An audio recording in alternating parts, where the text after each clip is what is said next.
A 16-year-old boy stares at the most popular girl in school, and what he actually sees is a 2-meter fox monster wearing her face.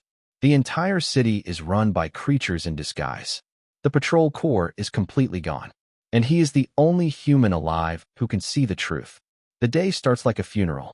Zane stands in line with every other student at his school's ability awakening ceremony, and when it's finally his turn, the gem that forms in his hand is rated, officially, publicly, in front of everyone, the most useless one in existence.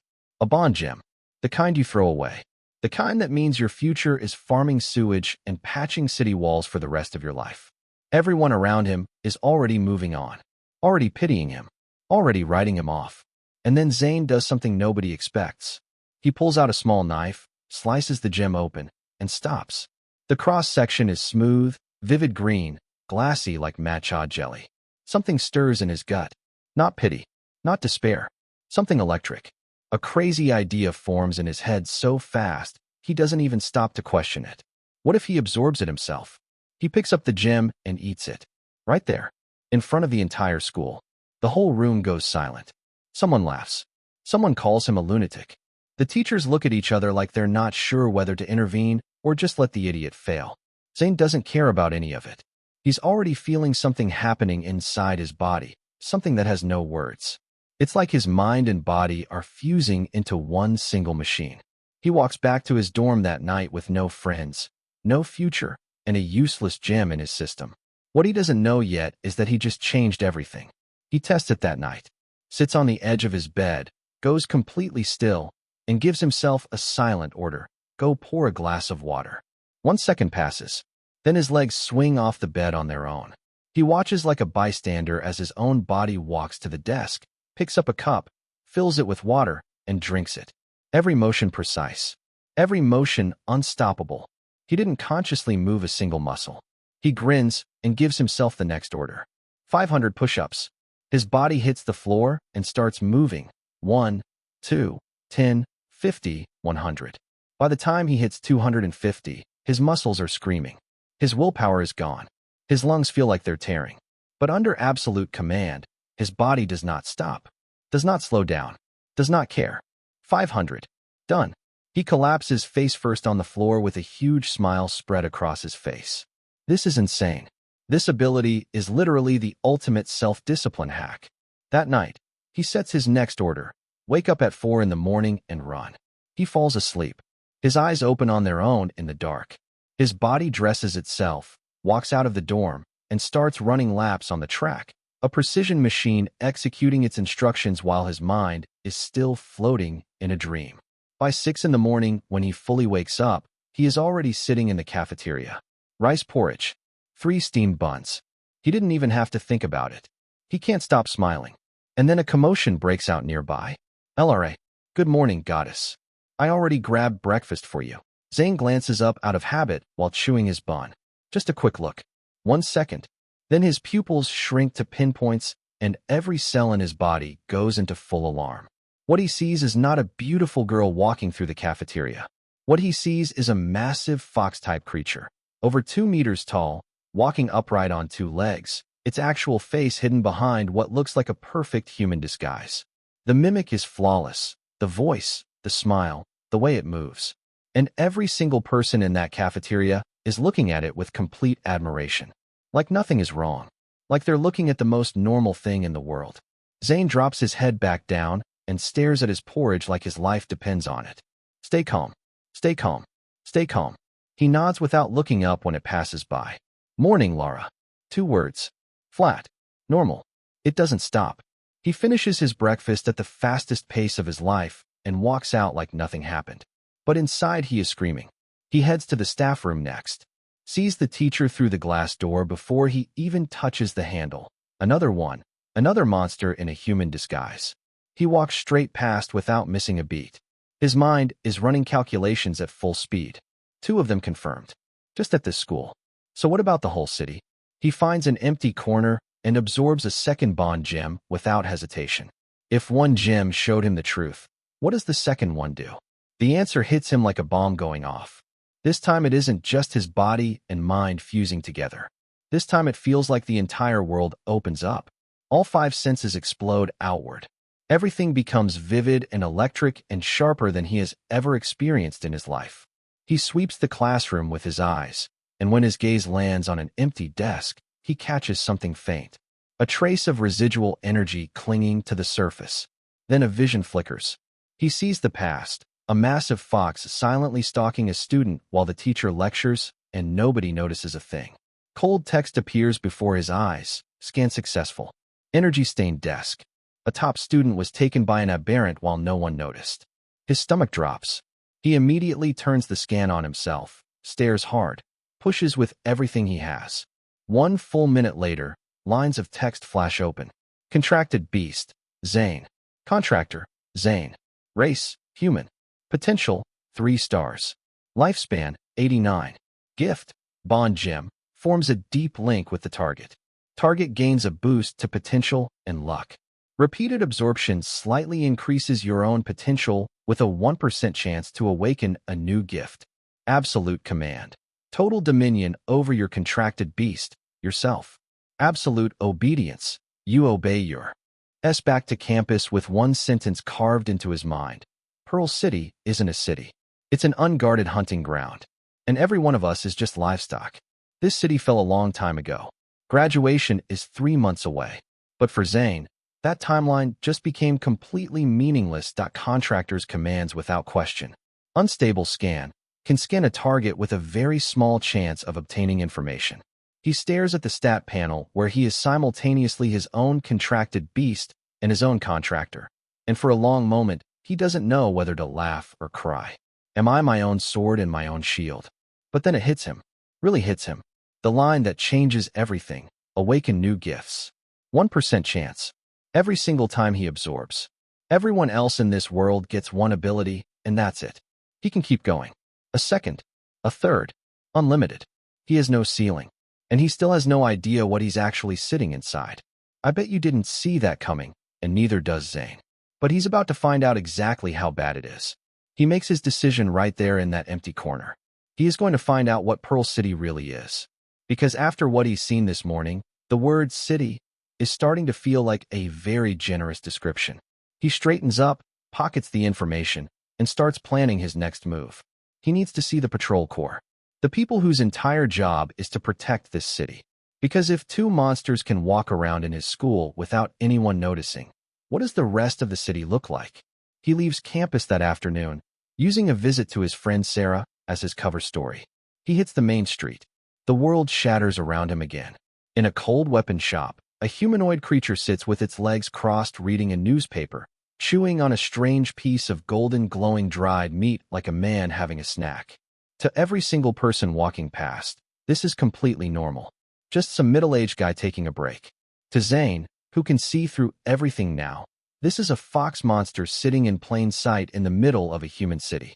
He scans it without slowing his pace. Aberrant veil fox. Gift, cognitive distortion. Reality inversion. That's how it works. They can warp how people perceive things.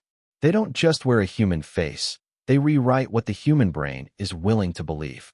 No wonder nobody notices. You can't fight what you can't see. He keeps walking. More of them everywhere. Shopping. Chatting. Haggling over the price of vegetables. Getting genuinely heated about it. They have intelligence no worse than any human. They are not hiding in the shadows. They are living inside the city like they own it. Because they do. 2 hours later, he reaches Patrol Corps headquarters. Heavy security. Sharp, tense atmosphere completely unlike the peaceful streets outside. He steps up to the front desk. The staff member inside is in full uniform, smiling pleasantly. Also a veil fox. He keeps his voice perfectly steady. Hi, I'm looking for someone. Sarah. The veil fox nods, flips through records. A moment later it looks up. Sarah is still in the building. Want me to call her over? Please.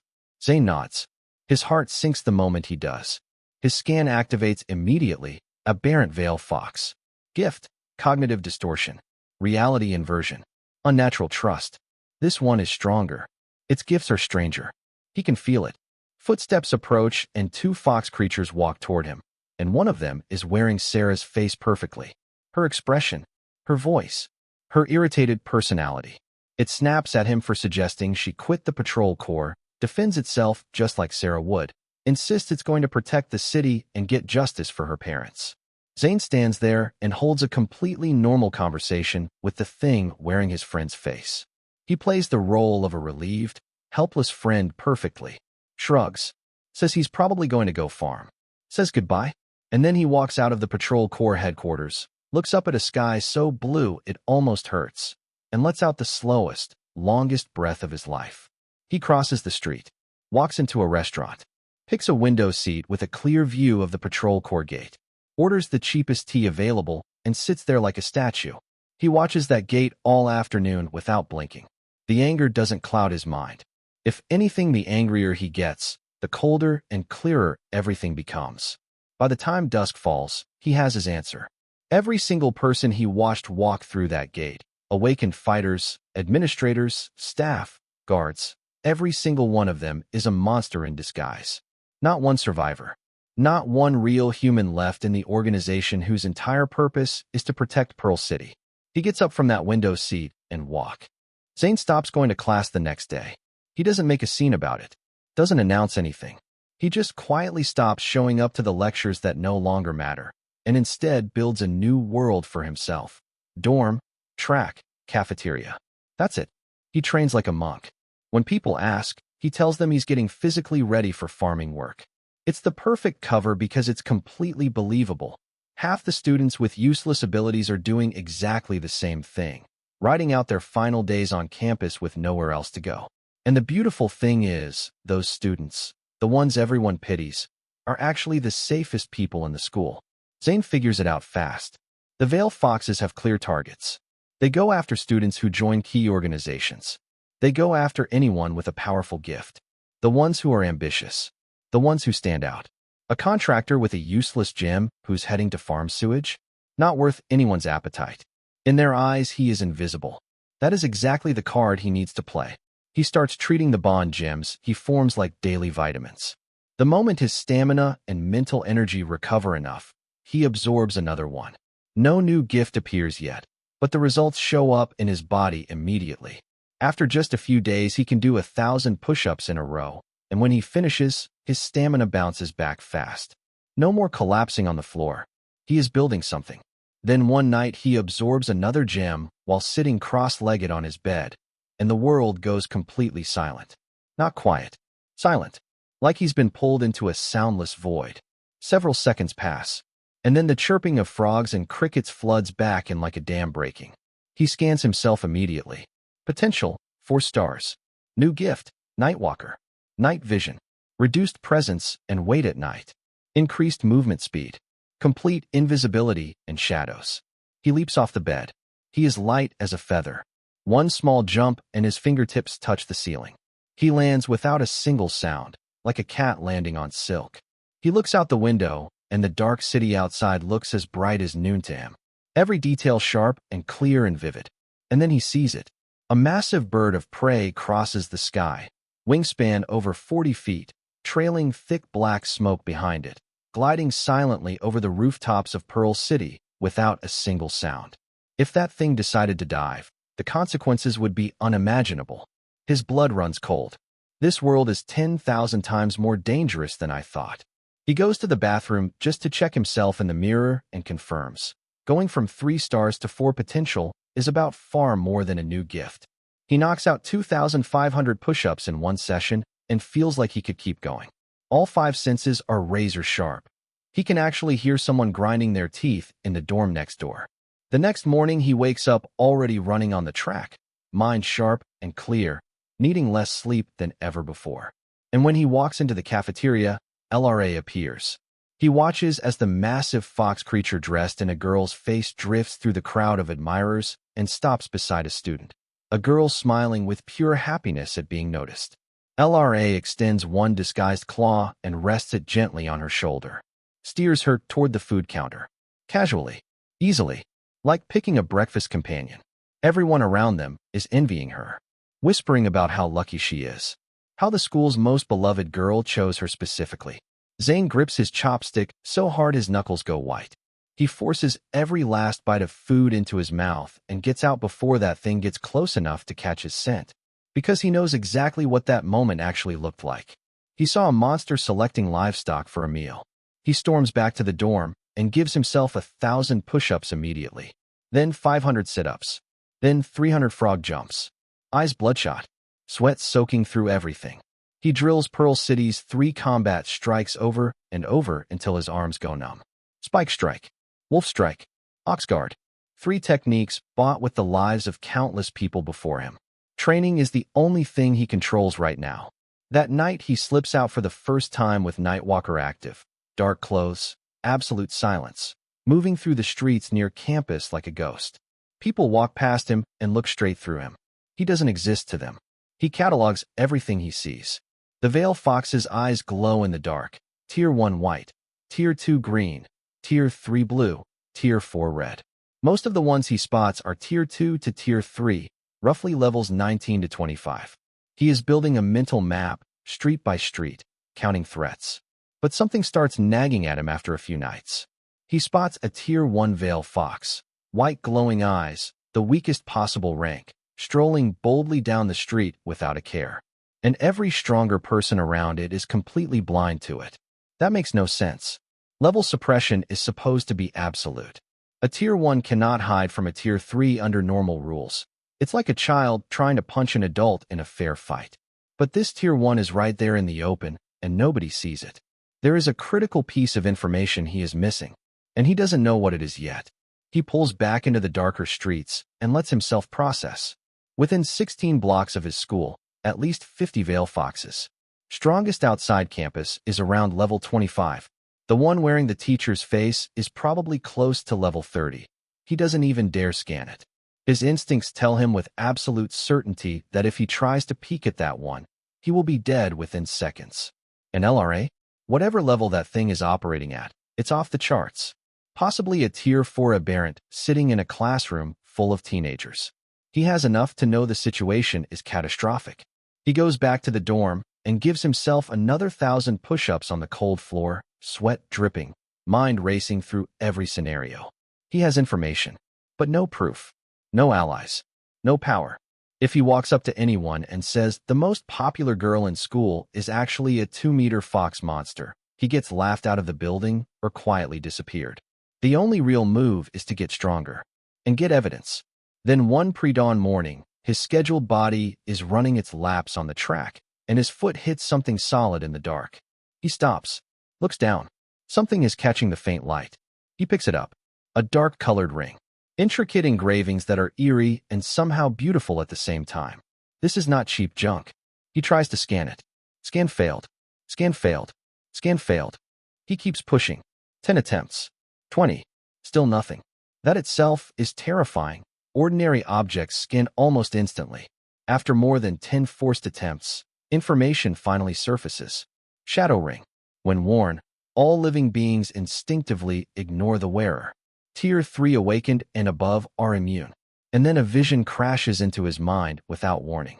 A white-bearded old man pressing one hand on the ring, the other on a bound man, ripping streams of golden energy from his body and pouring them into the ring. Then the scene shifts. A man in white clothes with a black mask is fighting LRA, and he's completely outclassed. Goes down fast. His energy core destroyed in an instant. Cold sweat breaks out across Zane's entire body. This could be a trap. He doesn't hesitate. He slides the ring onto his finger right there on the track without reacting, because throwing it away now would be the most suspicious thing he could possibly do. While it's still dark and Nightwalker is still active, he needs to get back to the dorm immediately. He spins and vanishes into the night. At the corner outside the track, a Veil Fox sentry suddenly senses something wrong. It leaps onto the track and drops to the ground, sniffing frantically, searching every corner, checking every shadow. Among all the tangled scents, it instinctively overlooks Zane's completely. It searches for 10 minutes. Finds nothing. It stares at the empty track, genuinely baffled. It watched all night. How did the ring just disappear? It panics and sprints toward the girls' dormitory. From his balcony, Zane watches it go and lets out a slow breath. The next morning, the cafeteria is buzzing with one piece of news. Black Nova is dead. Pearl City's most notorious solo hunter. The legend. The man they said would take on anyone for the right price. Even the city lord himself. His remains were found in a ditch near campus, mauled beyond recognition. White clothes covered in golden marks. Black mask shattered into pieces. Zane eats his breakfast in silence as the information clicks into place. White clothes. Black mask. That was the man from the Shadow Ring's vision. Someone with enough money and desperation hired the best solo hunter in the city to take out LRA directly. No evidence needed. No convincing anyone. Just pay someone who doesn't care whether the target is human or monster. Smart plan. Too bad it failed. And now the Veil Foxes know someone is hunting them. And yes, it gets worse. Because that same morning, Zane absorbs another bond gem and feels everything inside him ascending. New scan result. Tier 1 awakened level 2. And his unstable scan has upgraded to a stable scan. He can now read any target's level data, anytime, anywhere, including in broad daylight. He celebrates with 2,000 push-ups and a grin that won't quit. That evening, with the Shadow Ring and Nightwalker both active, he drifts through the city streets testing the upgrade. Clean level readouts on every Veil Fox he scans. He is building a complete intelligence picture of this city one scan at a time. And on one particular street, a weapon shop catches his eye. Iron Soul. The weapon shop is everything Zane expected, and immediately humiliating. He waits for the store to empty, then walks in and browses the display cases. 9-ring war axe, 500,000 coins. Ghost scythe, 600,000. Then his eyes find the one blade that makes his blood run hot. The frost blade, pure white, 6 feet 2 inches long, 80 pounds, forged from the essence of a frost leopard. Every strike carries a bone-deep chill. He looks at the price tag and his heart gets cut clean in half. 2 million pearl coins. He does the math. A regular farmer working without eating or sleeping would need over 600 years to afford it. He deflates completely, and then a thin old man sitting behind the counter exhales a slow ring of pipe smoke without even glancing up. Zane asks if there's anything cheaper. The old man stares at him for a full minute and a half with the signal delay of someone receiving transmissions from 50 years ago, and then says, "My son's waiting for dinner." Zane is speechless. Before he can figure out what to do with that, a stocky, inverted triangle-shaped man bursts through the door. Camouflage jacket, arms thicker than Zane's thighs, a pitch-black greatsword strapped to his back. Rex. He and the old man have a warm, bickering exchange that ends with a pipe being wrapped directly onto Rex's forehead. Then Rex spots Zane, and his eyes light up. "Hey kid, thinking about becoming an adventurer?" They step outside. Rex makes his pitch fast and direct. His uncle Old Flint runs the shop. His cousin Mason went missing a while back. Old Flint's mind isn't quite there anymore, and he needs someone to watch him and keep an eye on the store. Room, board, 100 coins a month, and Rex will teach him the blacksmithing craft properly when he's around. Zane says he'll think about it, and starts to leave. Rex presses a dagger into his hand. Call this a friendship gift. Things have been unstable in the city lately. Watch yourself. Zane draws it on the walk back. The sheath slides open. A flash of cold white light. His pupils contract. The material of this dagger is identical to the 2 million coin frost blade. The blade is pure white, radiating a bone-deep chill, a weapon that would cost a fortune in any shop, handed to him like a casual afterthought by a man he just met. He names it immediately, Teardrop. Walking back with Teardrop in his hand, he passes a park and stops dead. On a swing, alone in the dark, sits a young Veil Fox. About 3 feet tall. He scans it without thinking. Aberrant Veil Fox. Level 3. Weak. Very weak. The weakest enemy he has ever scanned. His heart starts hammering. Evidence. This is the perfect evidence. A body. Physical proof. Deliver the remains to the investigation unit, and everything could unravel. Pearl City might still be saved. He turns toward the park. His right hand closes around Teardrop's grip for the first time with actual killing intent. Weapon in hand, the will to fight rises naturally, immediately. He steps through the park entrance. A hand lands on his shoulder from behind. "Don't move." A woman's voice, and a bone-cutting chill spreads from behind him. Ice-type awakened. His restless heart goes completely still. "Don't turn around. Don't speak. Take this and go." A folded note is pressed into his hand. The cold vanishes instantly. He doesn't look back. He crouches and pretends to search the ground, then walks away casually. His mind is spinning. She detected him through both Nightwalker and the Shadow Ring simultaneously. Whatever level this woman is operating at, it is far above his. Back in the dorm, he doesn't open the note. He just lies down and rests. The next day, he reads it in the bathroom. 3 words. 23. Wooin, Manhwa. He stares at it for days. It won't resolve. Then while filling out his graduation form, something clicks. He reads it backwards. Vietnam. Train. Martial arts. He goes rigid. He gets it instantly. Not a complex cipher, but one that only works if you lived it. Near his orphanage, there used to be a noodle shop whose cracked sign looked like it said Vietnam. Behind that shop was a small park where he trained secretly as a kid. That shop closed 4 years ago. Fewer than 5 people in the world know about it. He tears the note into pieces and flushes it. That same day, his graduation application goes through without a single raised eyebrow. Nobody looks twice at a low-potential student heading off to farm. He packs his things that evening and walks straight to Iron Soul with his luggage. Rex sees him coming and grins so wide it splits his face. That night, Rex teaches him the first forge. He loads refined iron and deep red ember serpent scales into a tray, explains that the scales fuse with the iron at high temperature to give the weapon self-repair capability, but it has to form perfectly in a single attempt. Failure means total scrap. He plunges his bare hands into the forge like it's nothing, kneads the mixture, hammers the blade, pours fire oil. Boom. Steam explosion. A jet-black blade with red veining emerges cleanly from the mold. Rex swings it at the test stone and slices it in 2. Then it's Zane's turn. He loads the materials, braces against the wave of heat that curls his eyebrows, plunges his hands in. The kneading is brutal, 10,000 times harder than actual dough. The mass dense and resistant and burning. He grinds through it, gets it together, slams it into the mold, hammers it flat, pours the fire oil. Boom. Steam. He lets go completely spent and drops straight to the floor. Rex hands him water and looks at him with something new in his eyes. Genuine respect. With grit like yours, you could walk into any of the 3 factions. When the mold opens, a tangled mess of silver streaks instead of clean red patterns. Failed. Rex tests it on a fresh stone. The blade snaps in 2. He breaks down every mistake step by step with the patience of a real teacher. Zane absorbs every word. Then Old Flint's pipe lands on Rex's head, and Old Flint's eyes sharpen for one brief, crystalline moment. This kid has more talent than Mason ever did. Then the clouds roll back in. Where's Mason? Where did Mason go? Rex pats Zane's shoulder, heavy voice, and leaves. The shop goes quiet. Zane pours a glass of water and brings it to Old Flint. The old man ignores him for a moment. Then his eyes cut like a drawn blade. He is not senile. He knows exactly what happened to Mason.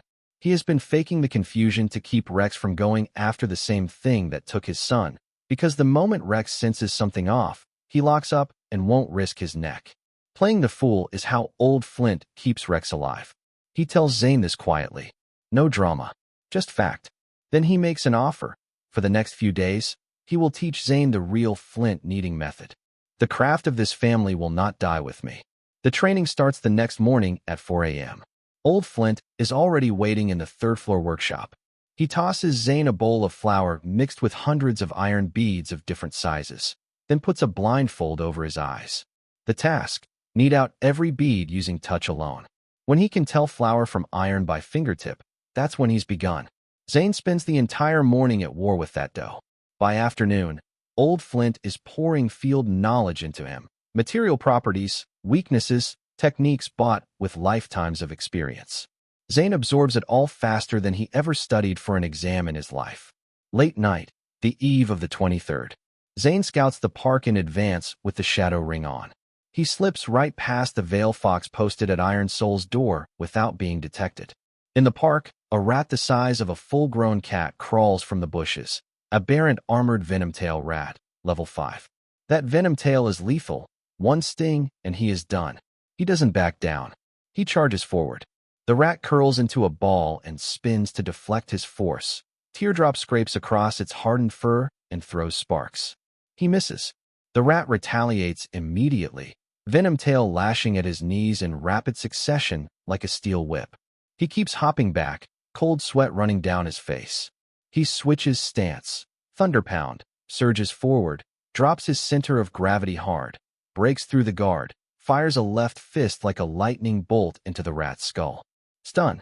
Teardrop becomes a streak of white light, drives clean through the eye socket, hits the vital point. The rat tries to sting him even while dying. He sidesteps and leaps back.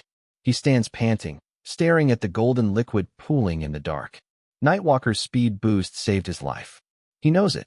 The meeting on the 23rd does not go the way Zane planned. He arrives at the park, finds a corner to crouch in, and starts practicing with fire energy while he waits. Small flames coiling between his fingers. Calm, focused, ready. Then a black circle opens beneath his feet with no warning. Before he can react, he drops. Straight through. Total darkness on all sides. He thrashes, burns through the soles of his shoes, tries to grab anything. He can't stop the fall. 30 seconds later, he hits the ground hard, and thick black liquid wraps around him from every direction. Only his head above the surface. You have 5 minutes to prove you're human.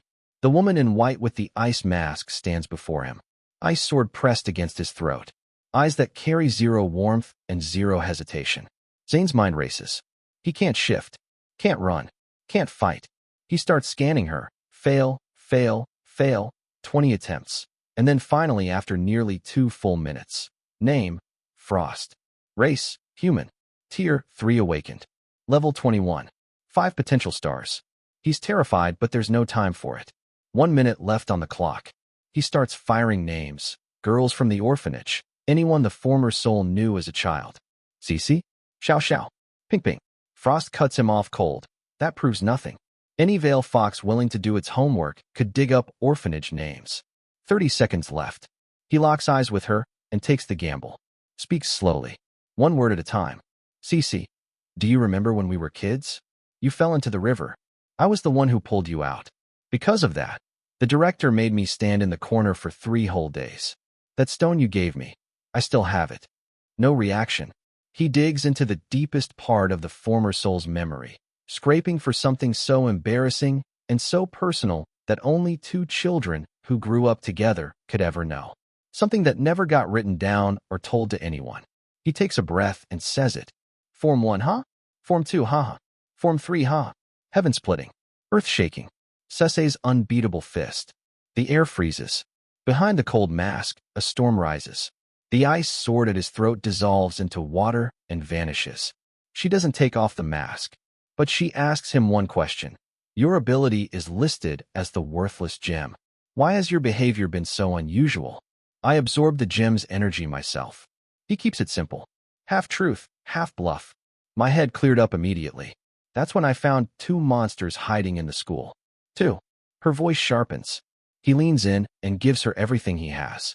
Every monster hiding in Pearl City is a Veil Fox. Cognitive distortion. Reality inversion. 2 at his school. Over 30 per street in the surrounding area. The patrol corps has been completely wiped out. Not a single survivor. He names specific locations she can verify immediately. The breakfast shop on Lu Street. The furniture store owner. All 3 blacksmiths at Dragon Spear Armory. Then he twists the knife. Oh, and you might want to check your own organization for moles. Frost goes silent. Then, don't move. I'll be back soon. Meanwhile, in a sealed chamber, a silver-haired elder named Silas listens to Frost's full report, then slams the table. Bolt, take a team. If the intel checks out, bring back the remains. At the Wong breakfast shop, 2nd floor bedroom, a 2-meter Veil Fox is asleep. Its eyes snap open. Too late. Bolt's fist materializes from nowhere, drives straight into the energy core. No sound, no residual energy, no warning. The man sleeping in the next bed doesn't skip a snore. Move. Bolt and his team vanish. At that exact same moment, LRA's eyes snap open in the school dormitory. She is in the air 100 meters up in seconds. Veil 9 has fallen. She feels another presence dissolve right after, another one gone. And then the rage hits. A roar tears through the night that is not human. Pushed past all limits, it detonates into a shockwave that rolls across half of Pearl City. Veil Foxes everywhere jolt awake. Mimic disguises torn loose and scattering in the blast like smoke and wind. But Bolt's team is already beyond the city walls, 2 sets of remains in hand. The bodies twist and warp the moment they cross the boundary, becoming two massive foxes. Bolt stares at them and grins. Now we know what we're dealing with. Frost returns to the chamber and releases Zane from the liquid restraints. She nods. The intel checks out. He's an informant for now. Trust level still pending. Zane laughs it off. He doesn't need a title. He just needs these things gone. Then he asks the one question that has been burning since the beginning. Why can't high-tier awakened see through lower-level veil fox disguises? A tier 3 should blow a tier 1 out of the water. That's how suppression works. Frost takes a slow breath. Pearl City most likely has a king-tier aberrant hiding somewhere inside. Zane's eyes go wide. Do we even have a king on our side? No. A chill shoots from the soles of his feet straight to the top of his skull. King-tier. A creature whose presence alone distorts the power rules of the entire city, suppressing every natural advantage a human awakened would have over a weaker monster. That's why a tier 1 Veil Fox can walk past a tier 3 human without being detected. The king's aura warps the field for every single monster under its command, and there is nothing on the human side to counter it. He is dropped back at Iron Soul in the dark, lying in his bed, staring at the ceiling. One word echoing. King tier. The next morning Old Flint is in the workshop waiting. He hands Zane a stone lionhound claw, black fur, red eyes, human teeth. Explains, grind it to powder, mix into fire oil, and the result cuts straight through Earth-type abilities. And then, completely deadpan, he describes what a stone lionhound looks like. Black fur, red eyes, human teeth. Simple as that. Zane nearly loses it trying to keep a straight face while imagining a dog wearing dentures. But the humor dies fast when Old Flint pulls out an ember bird feather, red as fresh blood, 500,000 coins per feather, burns in flight with no counter. Zane stares at it, and something starts itching in his mind. Ember feathers. Flame eater. An infinite fuel source. He files it away. Rex comes back that same afternoon, 4 ragged claw marks across his forearm, the look of someone who got chewed up by the wilderness and is deeply irritated about it. Northern forests full of aberrant wolf packs. Wild folk windblades with no warning. He lost his backup shield, but he clawed a wind gem off a wild folk weapon and hands it to Zane to feel. Says to learn what a real one feels like, so he never gets played by fakes. The instant the crystal touches Zane's palm, a soft ring in his ear. Then a flood of voices crashes in. Veil 12 has fallen. Damn humans. Oh, what a cute little girl. Come here. The Tang family's 3rd son. Word is. New gift. Wind Whisperer. The wind brings all kinds of information, whether he wants it or not. Passive. Cannot be turned off. He forces his face completely calm and hands the gem back to Rex. The next day at noon, Zane is at Iron Soul drilling fire control while coaching Jay through the Ape King form stance for what feels like the 100th time. Then Wind Whisperer cuts through his skull. Veil 6, look at those two. They look tasty. Lunch. He spins around. 2 Veil Foxes are standing in the doorway of Iron Soul, looking at him and Jay exactly the way someone looks at a menu. Zane wraps his hand around the frost jade. Flames ignite in both palms. The floor opens up.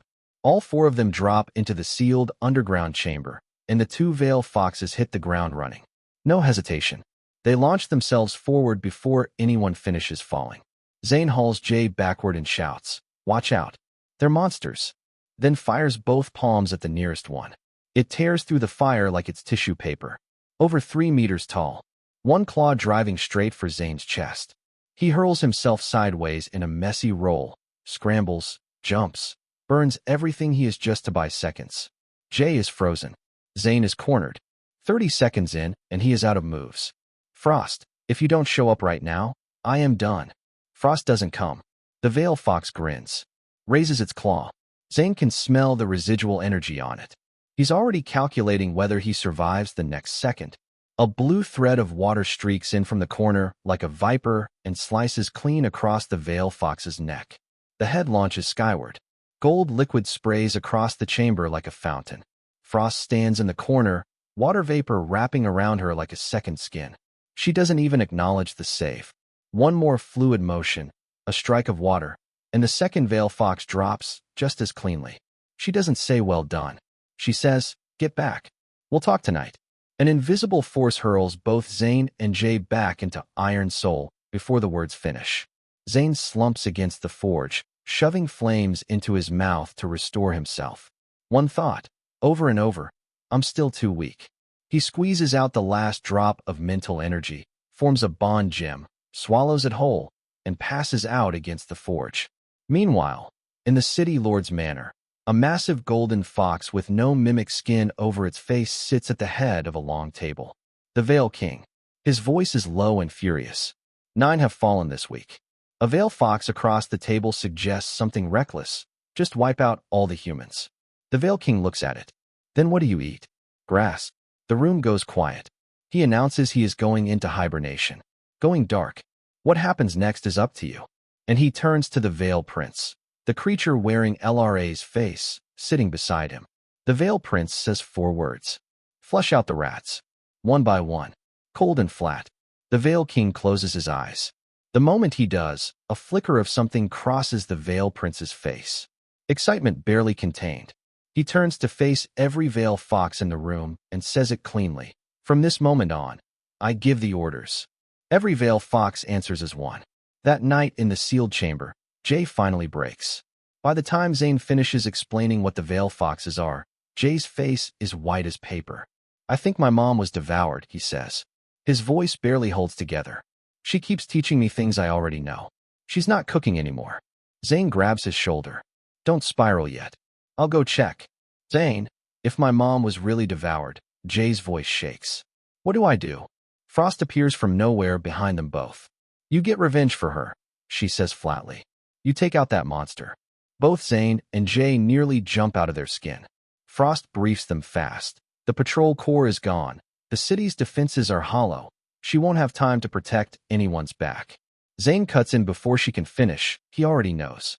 He heard the entire Veil King's council meeting through Wind Whisperer. He lays out the Veil Prince's strategy directly. Use the chaos created by the Veil King's absence. Identify every powerful human who steps up to fight, and eliminate them in one sweep. One move to wipe out every serious fighter in Pearl City. Frost laughs, cold and sharp. You want to play it straight? Then let's see who runs out of lives first. In the Purge Corps conference room, Silas smiles quietly and gives 2 words. Activate the Phantom Veil. His half-rate prophet oracle pushes his glasses up. Go aggressive. My gut says this works. The next morning Pearl City looks peaceful. It is not. 3 Veil Foxes, just below Veil Prince rank, stroll through what they think is a busy street. In reality, the Phantom Veil illusion has sealed them inside a kill zone. To them it's open city. To Bolt and the Purge Corps fighters surrounding them, it's a cage. Now, Bolt roars. Gold lightning patterns erupt across his entire body. He looks like a god of war. He throws one punch and drives Veil 1, over 3 meters tall, straight through a concrete wall. The wall caves in like paper. Dex's eyes shoot deep blue beams. Veil 2's arm shears off at the root. Lucan's psychic sword blinks and opens a hole clean through Veil 3's chest. Bolt pours everything he has into every strike, each punch landing like a meteor, until Veil 1's energy core explodes outward. Fall back. Bolt vanishes without looking at the remains. And then a pressure drops onto the plaza that has no right to exist. Zane watches from a watchtower a kilometer away and still feels the chill in his chest.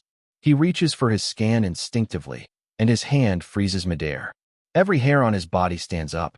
His instincts are screaming at full volume. One step near those tails and you are dead in the next second.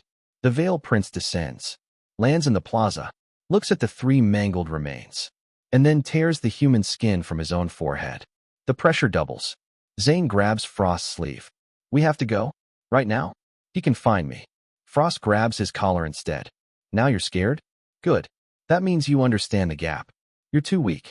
For the next 5 days I'm going to push you until you don't recognize yourself. She already arranged it. Jay called in sick for him. They're going outside the city. Boulder Flats. Outside the city walls. The ground is all jagged rock, cold and sharp, and Zane hasn't found his footing yet when a water stream beside Frost lashes out and slices a nearby stone in 2. He draws Teardrop immediately. He enters Ape King form, moves like a monkey across the rocks, driving straight for Frost's throat with everything he has. In her eyes, he is moving like a snail. A massive palm of high-pressure water materializes and smashes him face down into the rocks before he even closes half the distance. He grips his teeth and his chest. "Frost, I'm only level 3. What exactly are you expecting?" And she says the only thing that matters. "You haven't been pushed to your limit yet." Then dozens of water lashes appear from nowhere and fill the air. He stops holding back completely. Flames erupt from both palms. He forms a wall of fire, barely blocks the first wave, but the lashes come like octopus tentacles from every impossible angle, cracking across his back, his legs, everywhere. He's jumping and rolling and burning everything. Then something shifts. The noise in his head falls away. He starts to feel the rhythm of the wind, anticipates each lash a half second before it hits, meets them with targeted bursts of flame. For 1 minute, he actually keeps up. Then the fire energy runs completely dry, and he collapses on the ground like a pile of laundry. "I'm done. Finish me." The lashes pull back. Frost walks over. "You're strong. No one at your level can match you." At the Salt Flats camp that evening, Zane discovers he can absorb fire from the campfire and train at the same time. Stamina nearly limitless. He does 5,000 push-ups to warm up. Then Frog jumps circles around the fire until dark, while Frost watches with something she won't call impressed. Night falls. Frost points at a rabbit in the acid grass field. Aberrant acid shot rabbit, level 9. He figures out fast that flames soften the acid grass. Goes barefoot, covers himself in fire, charges. The rabbit fires a storm of black acid bullets. He burns most off, but Teardrop gets riddled with tiny holes. He drives the dagger at the rabbit. It sprays acid grass liquid, and Teardrop corrodes to a bare handle in seconds. He tosses the handle, ignites his fists, swings. The rabbit vanishes. Frost, chase it. He chases it all the way to Frost Rock Tree Valley. A 70-meter white tree rises from the ground. Over 20 spirit fruits hanging from its branches. Below, every aberrant in the area tearing each other apart for them. Golden energy pooling into rivers. The acid-shot rabbit isn't alone. An entire colony floods out behind it, launching a suicidal annual charge to thin their own numbers. Wind Whisperer screams in Zane's skull, "Move." Every aberrant and awakened hidden in the surrounding shadows charges the tree simultaneously. White giant apes bulldoze through the chaos. A 20-meter white serpent opens its jaws and swallows everything in range. Rainbow bridges arc through the air. The entire valley becomes an energy grinder. Frost drops into the battle like a comet and Zane follows, heading straight for the rabbit leader. He throws a salt-crusted stone at it. The leader explodes upward and kicks the stone clean out of the air. The shockwave sends Zane flying, both arms numb, chest seizing. He coughs up golden energy, internal damage. He crawls behind a boulder and breathes. Even a lion fights a rabbit with full force. Lesson learned the hard way. Then a phoenix cry splits the sky. A small bird wrapped in flames shoots toward the tree crown, an ember bird. The white serpent breathes toxic mist. The bird falters and falls, gets swatted by a white ape and rolls to the edge of the battlefield. Zane makes the decision instantly. Shadow ring on. He starts crawling toward the ember bird's remains through a battlefield that is actively trying to kill him, dodging a falling pighead, prying open its jaws to grab a black bead that rolls out, pocketing it, and moving. Lightning sweeps through and cuts the ember's remains in half. He grabs the surviving half and bolts back to cover. He scans the black bead. Phantom core, from a fallen phantom goat. Absorbing it grants a 1% chance to gain control of phantom matter. He thinks of Sarah's face wearing a monster underneath it. The Veil Prince's smile. Every moment he has been too weak to do anything about anything. He tilts his head back and swallows it whole. The pain is immediate and total. Something claws its way from his stomach to his brain. Every pore leaks black toxin. He curls into a ball on the ground and does not move. 5 minutes later, it fades. New results, level 9. Potential stars, 5. Lifespan, 99. New gift, Devourer, 10% chance to gain a special constitution from absorbing unusual items. New gift, Phantom Body, absorbs fear within 10 meters, converts it into controllable phantom mist that passes through physical matter and strikes energy cores directly. 6 levels in one shot. 10 more years added to his lifespan. 2 gifts that will change everything. He starts laughing, sitting on the ground in the middle of an aberrant battlefield. Then somehow he's crying. The feeling of getting stronger, it really is something.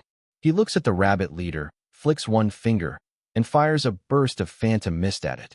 The leader reacts fast, kicks through the mist, and a second later the mist passes through its leg like it isn't there, hits the energy core directly. One hit. Done.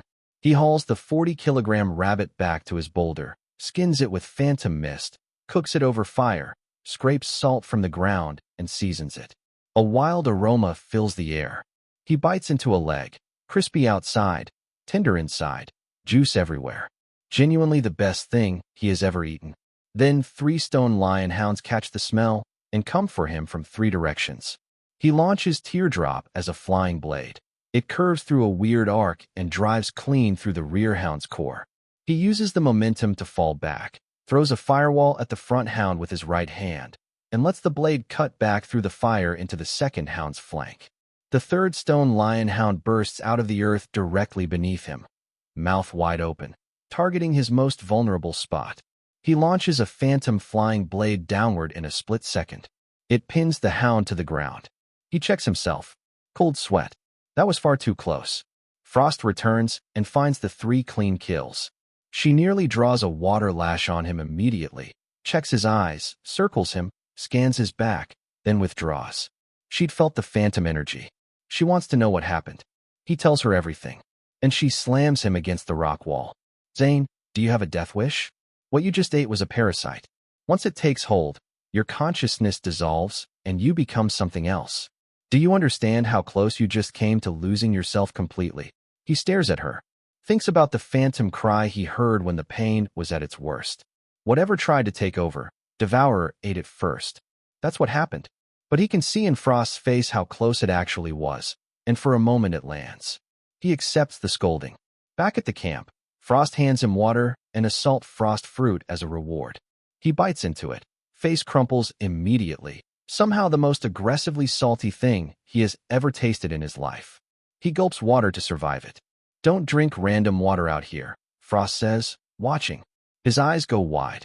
Something starts churning inside him, and his entire body suddenly collapses into a puddle of pure water on the ground. Frost reaches out and touches the liquid. Pure water, she murmurs. Frost, you poisoned my stomach. His voice comes from the puddle. New gift, pure water form. Body transforms entirely into pure water. Absorbs water to restore stamina. Heals all injuries while in water form. Repels impurities. Half an hour later, he pulls himself back into human shape, every injury gone. Put your clothes on, Frost says, turning away. I bet you didn't see that coming. 2 days of brutal field testing later, Zane has a complete picture of everything he can do. Phantom body. Absorbs fear within 10 meters. Extreme piercing power. Passes through all physical defenses, costs a lot, but hits anything. Pure water form, blocks all physical attacks, but takes 1 second to shift, doubles stamina drain in high heat. Death mask form, phantom mist shaped into a living nightmare face that breaks enemy morale before a fight even starts. Frost's honest assessment. His strength is roughly half of a tier 3 right now, but his endurance is terrible and his combat experience is basically 0. Against a serious tier 3 in a real fight, running is his only option. Night falls on the training camp. Frost says she needs to go back to the city for one night. Zane stays, pulls in heat from the campfire, and drifts close to a group of salt carriers talking around another fire. He listens to them talk about strange disappearances in the city, a woman who turned into a sheet of skin, a man gone from Dragon Spear Armory, and leans in with a knowing look, adding just enough to spike their fear. Then he shapes phantom matter to his face. A shifting, living skull mask forms out of black mist. A nearby salt carrier looks over, screams, and passes out cold. Zane dissolves the mask and runs over to help. The man wakes up, looks at him, and immediately passes out again. Zane drags him to the fire and quietly lowers his tent flap. Mental note, use this in combat. For in the morning, Frost comes back, exhaustion in her face. Something went wrong. The Veil Prince came out hunting. Bolt took a team to test him. Bolt got badly hurt. 2 teammates didn't make it. Zane goes cold. What ability did he use? Just the tail, Frost says. Her voice is slightly rough. It can split, extend, retract fast. Penetrating power is extreme. Just the tail. Bolt. The man who punched a 3-meter veil fox through a concrete wall in one hit nearly died from a tail. Training ends here. We go back at dawn. Back at Iron Soul, the city feels different. The phantom veil is gone, its coverage shredded by the Veil Prince's rage. Pearl City is exposed in a way it hasn't been in years, and the tension in the streets is real, even if most people don't know why they feel it. Zane stays at the shop, trains under Old Flint in the mornings, drills combat in the evenings, and drifts through the city at night like a ghost. Then Frost brings a new mission. 3 suspicious figures are moving through the city at midnight carrying strange green lanterns, weaving through alleys near a large manor. Zane tails them silently in full serpent form, black body wrapped in phantom mist, crawling along the rooftop. He watches them pull out stones and use them to break through the manor's protective barrier. He scans the stones, dragon seal stones, capable of bypassing nearly any barrier, cast using the core energy of living, awakened humans. His eyes go hard. Someone used people as raw material to make a skeleton key. He contacts Frost. Manny reports back from the surveillance network. Tanoa Road shows no anomalies. Even the Purge Corps can't see these people. Frost tells him to hold position. He watches them drag a sleeping girl out of one of the rooms. He scans her immediately. Name, June. Potential stars, 12. Gift, Holy Light Form. Her core energy has the power to move any living being. 12 stars. He nearly chokes. He doesn't fully understand Holy Light Form yet, but 12 potential stars is a number that doesn't exist in anything he has ever seen. And they're taking her. He drops from the roof with the dread scythe raised and the death mask burning on his face. The rear guard looks up and freezes completely. The skull face made of living shadow is the last thing it processes. 1 slash. Core gone. The leader, a red-eyed man, goes pale. Spike, stop him. The subordinate launches a hail of rocks erupting from the ground like meteors. Zane shifts into pure water and lets every single boulder pass through him. Then the tip of the scythe fires a phantom blade clean through Spike's forehead. He tears past the remains and feels it.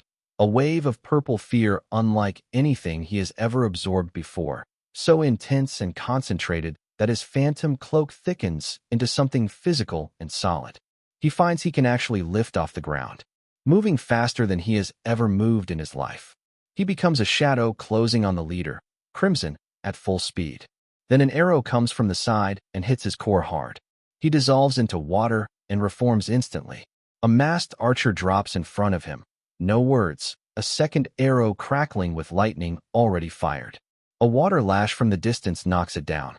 Frost's voice. Don't worry about me. Save the girl. Frost tears after Crimson. The archer fires an arrow straight up into the sky, and the moment Zane's eyes track it upward, the archer is already behind him. A lightning-charged dagger drives into his back. Zane is instantly reduced to a pool of charred liquid on the ground. The archer stands over the puddle, cold and satisfied. Remember this in your next life. Never take your eyes off your enemy. He reaches for fire oil to destroy the evidence. Dozens of spikes burst out of the charred liquid and punch clean through his hand. Thanks for the lesson. Zane's face rises from the puddle, voice flat. The archer goes pale. A storm of phantom blades erupts from Zane's body. The archer is forced back, then further back, trying to maintain distance as the blades force him into a smaller and smaller space. He had miscalculated completely. A 16-year-old newcomer. How strong could he be? His 100,000-volt ring and lethal toxin blade should have ended anything below top tier. He underestimated a body that cannot be poisoned and cannot be held by any physical attack. After dozens of exhausting minutes, when the archer has nowhere left to move, Zane drives a blade into his knee. Fight over. He still doesn't get close. He fires a few more blades to confirm. The archer doesn't fall. Still standing on one knee, breathing hard.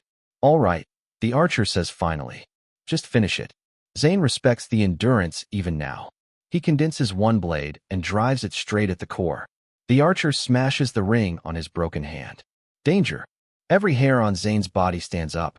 Phantom mist wraps around him layer by layer, the instinct moving faster than thought. Boom. A bolt of lightning drops from the sky, and the archer turns to ash in an instant. Every glass window on the block shatters. The shockwave launches Zane backward, heart hammering. The noise is too loud. The Veiled Foxes will respond. He contacts Frost immediately. Fall back now. And from the city lord's manor, the Veil Prince launches out the window, tail splitting endlessly, spreading like a surveillance net across the entire city. Every eye on every tail opens.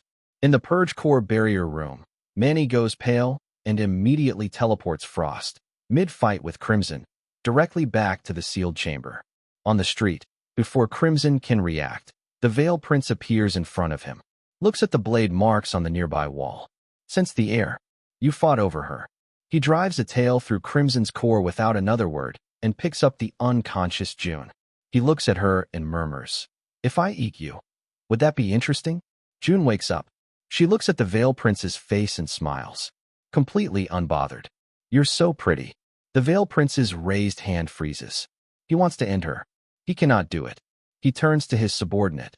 "Shade, deal with her." Shade leaps forward, then drives its own claws into its own shoulder instead. "Your Highness, I can't do it either." The Veil Prince trembles. His tail stops half an inch from June's face. A crushing wave of guilt hits him from somewhere he cannot locate or control. The Veil Prince, who commands every Veil Fox in Pearl City, who nearly killed Bolt, who operates at a level that makes Zane's instincts scream, cannot harm one girl. He grits his teeth and takes her back to the manor. Through Wind Whisper, Zane catches the scattered words and confirms what he suspected. June's holy light form doesn't just boost potential. It reaches into the emotional architecture of any living being within range and makes hostility toward her physically impossible. She is not a weapon. She is something stranger and more absolute than that. He slips back to the alley in the chaos and recovers what's left. A copper ring, the green lantern, another ring from the 2 sets of remains. He scans the lantern. When he pours phantom energy into it, it evolves in his hands. The green lantern becomes a wraith lantern, one guaranteed hit against anything below King tier. He stares at it for a moment. Then a fireball explodes beside him and a red-haired stranger steps out, gesturing at the remaining loot. "Hey, that one's yours, this one's mine." "Deal." Zane turns slowly. Death mask settles onto his face. The dread scythe raises. He speaks in a hollow voice. "Say that again." The red-haired man's knees buckle, and he drops to the ground immediately. "Wait, let's talk." Purple fear pours off him in waves. Zane absorbs every drop, collects his spoils, and vanishes into the dark without another word. The next morning he wakes up to the Veil Prince's tail sweeping through the sky above Pearl City. The phantom veil is mostly gone. The city is exposed. His chest sinks. Then an unexpected visitor arrives at Iron Soul. Rex and Old Flint both go completely still without explanation. Zane spins around. A white-haired elder is standing in the doorway, smiling, with eyes that feel like they can see straight through the wall behind Zane's face. He tries to scan him immediately. Scan failed. Scan failed.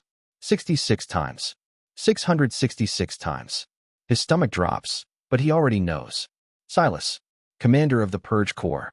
Don't bother scanning," Silas says pleasantly, walking inside and going straight upstairs. "You already know my name through Wind Whisper, don't you? Until a mind shield is in place. Try not to think too hard." Zane immediately goes blank. Silas sets 2 items on the table. A massive scythe that pulses with dark energy, the dread scythe, and a gold bracelet. He explains both. The scythe triggers fear in targets and absorbs their energy. The bracelet is a purified vault with 450 cubic meters of personal storage. He looks at Zane. "Whatever the outcome of this test, these 2 items and answers to every question you have. That's your payment." The test. Can Silas, a man who has lived 200 years and copied every ability he has ever encountered, copy Zane's bond gem? Zane agrees immediately. Silas reaches out. 1 second passes. Then he sighs quietly. That's it. He cannot copy it. The bond gem's unlimited nature has no template to replicate. He binds the equipment to Zane anyway. Then Zane asks the question he has needed answered since the beginning. "Silas, you're this powerful. Why haven't you dealt with the Veil Prince yourself?" "It's not that I won't," Silas says quietly, moving to the window. "It's that I can't. Pearl City has a king-tier divine artifact hidden within its walls, the Sun Moon Pearl. Any king-tier aberrant that enters the city gets their power downgraded to a level where they can be fought. It's the reason human civilization has survived here. But right now, the Sun Moon Pearl is not working. Because somewhere inside the Purge core, inside the organization whose entire purpose is to protect the city, there is a mole feeding information to the enemy. The Crimson Remnants. A family from 200 years ago who treated humans as slaves and livestock, thought to be destroyed, apparently not destroyed enough. They have inside access. They disabled the one thing that keeps this city safe. And without it, when the Veil King wakes up from hibernation, they have nothing on their side to match him. Zane clenches his fists. The rage is clean and cold and completely focused. Silas watches him with something like respect. He lays out the mission clearly. Find the mole inside the Purge core, uncover the Veil King's true strength, and keep doing what Zane is already doing. Being the only set of eyes in this city that can see through every single disguise without exception. He confirms, the most urgent task is finding the Crimson Remnant's access point inside the organization. The Purge core has full city surveillance and still finds nothing, which means whoever the mole is, they have found a way around every system Silas has built. And the only person who can identify any Veil Fox, any Crimson Agent, any monster wearing a human face, is standing in this room right now. After Silas leaves, Zane sits by the forge with the Wraith Lantern in one hand and the Dread Scythe beside him. Outside, the Veil Prince's tail still moves through the sky. The Veil King sleeps somewhere in the city's depths, conserving power. June is sitting in the city lord's manor pouring bad tea for a fox monster that literally cannot hurt her. Jay is at home, trying to confirm whether his mother is still his mother. Rex doesn't know his cousin is gone. Old Flint knows and cannot say it. And somewhere in the Purge core, an organization of humans fighting to survive, someone is holding a door open for the monsters. Pearl City is standing on a knife's edge. The king is sleeping, not gone. The mole is hidden, not found. And the boy who accidentally swallowed a useless gem is the only thing threading between every piece of this nightmare, carrying intelligence that could save the city or get him killed before dawn. And right now, he is still level 9. He looks at the Dread Scythe, at the Wraith Lantern, at the Phantom Mist drifting between his fingers. Then he forms another bond gem and swallows it without breaking eye contact with the dark. This is only the beginning. If you made it this far, you already know this story is unhinged in the best possible way. Drop a comment on what ability you'd want most, like the video, and subscribe. More recaps coming very soon.